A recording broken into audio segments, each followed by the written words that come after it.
The producer duo Ojivolta, made up of Mark Williams and Raul Cabina, have become Playboi Carti and Kanye West's go-to producers. In this video, we're going to uncover the secrets behind their production and take a look at their unusual musical transformation. 2024 is the perfect example of Ojivolta's style. They go the extra mile using unorthodox techniques to make the sound they want. They sampled this random song with less than 50,000 streams.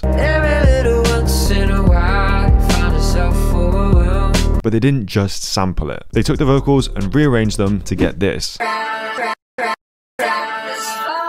So let's start our beat by making something similar. Eventually, I came across this song and knew it was the one I wanted to sample.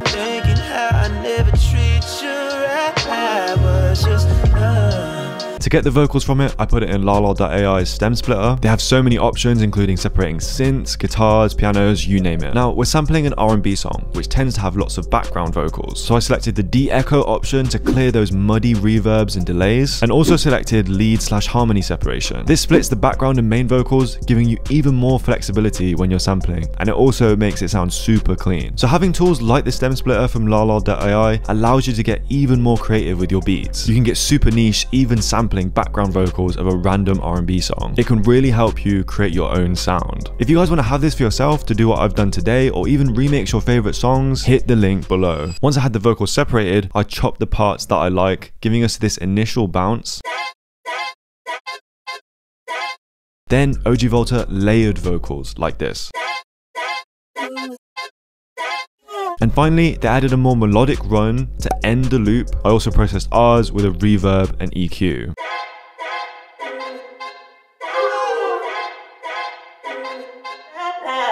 Next, they built the melodic elements around the vocals. First are these subtle pads, mainly for depth. Then we have the main synth brass. This gives the beat such an anthemic feel, and I emphasize that even more by adding some distortion.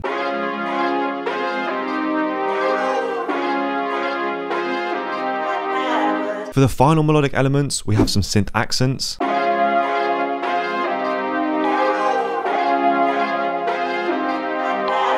Now for the drums. I'm pretty sure Earl on the beat did these drums and he came with a unique bounce. First, the snare and clap. He didn't have them hitting in the usual place, specifically leaving out the second and fourth notes. Also notice the double snare hits. These add a lot to the bounce. Then we have some hi-hats using low notes and velocity changes to create a bounce that complements that weird snare pattern.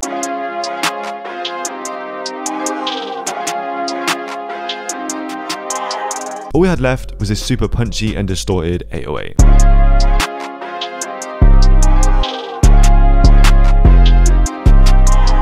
Next, I wanted to look at Ojivolta's production for Kanye, especially on Donda, where they were trusted to work on the majority of the tracks. We just took a ride to Charlotte.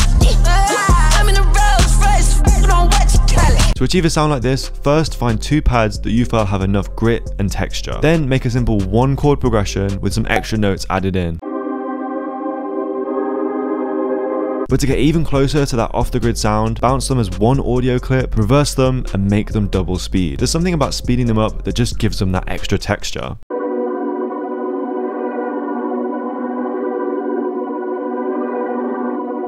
As I said at the start, the duo have a unique musical history. The first time I was unknowingly introduced to them was in Jon Bellion's making of videos. This style of music is where they came from, making huge pop records for the likes of John and Justin Bieber. First of all, I think all producers should watch these videos. They're just super inspiring, but they also give us insight into just how skilled Ojivolta are. As you can see, Mark is a crazy guitarist. He even performs at Carti's live shows. He also did the guitar on this Carti song.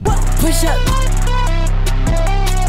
I thought a distorted guitar like that would fit perfectly on this beat, so I recorded something in.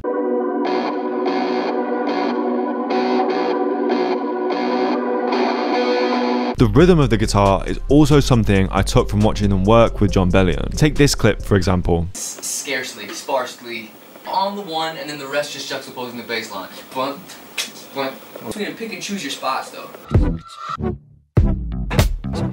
I used that idea with our guitar, making sure to leave spaces and not having a really linear rhythm. After that, I added some super simple drums. First, a clap and hi-hat. And finally, an 808.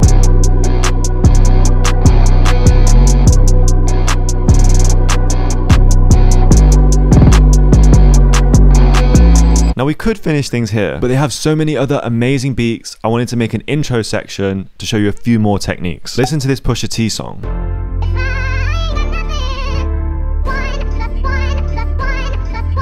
Now they used a very similar technique to 2024, they isolated vocals and built around it. This time, sampling Beyonce. If I ain't got nothing. For our intro, I isolated these Brent Faiyaz vocals. And I don't trust no one at all.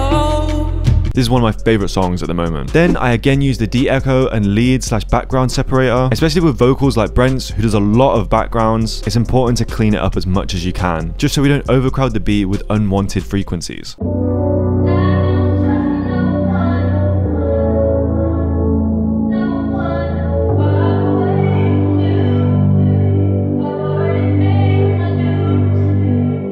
And finally, I used one more Ojivolta technique from the John Bellion videos. The randomness of that is really cool. Raul was using the OP1 to create this ambient and, more importantly, random sequence. So let's make something similar. Now I don't have an OP1, but they did seem to use the Juno a lot, so I opened up a VST version. The sound I chose was actually inspired by their new song with The Weeknd, Timeless, something really synthy. Next, I attached an LFO to the ARP rate, making it change constantly as it's playing. I also attached the same LFO to the low pass filter, giving us these bursts of high frequencies. And finally, I automated another LFO, making it even more random, leaving us with this.